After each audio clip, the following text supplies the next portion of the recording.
मुंबईतल्या मरीन ड्राईव्हवर 2015च्या मावळत्या सूर्याला निरोप देण्यासाठी मुंबईकरांनी मोठी गर्दी केली आहे। 2015चा हा आजचा मावळता सूर्य आपण पाहतो आहोत मरीन ड्राईव्हवरून हे विहंगम दृश्य।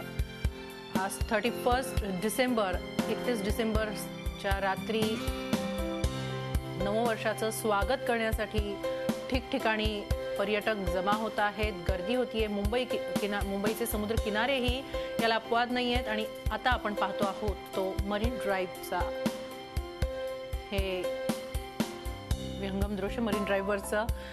आणि त्यात आज काहीशी थंडी कमी आहे, त्यामुळे आणखीन गर्दी वाढण्याची शक्यता आहे। मावळत्या सूर्याला निरोप देण्यासाठी सुद्धा मुंबईकरांनी मुंबईच्या समुद्र किनाऱ्यांवर गर्दी केलेली आहे। झी 24 तास रहा एक पाऊल पुढे।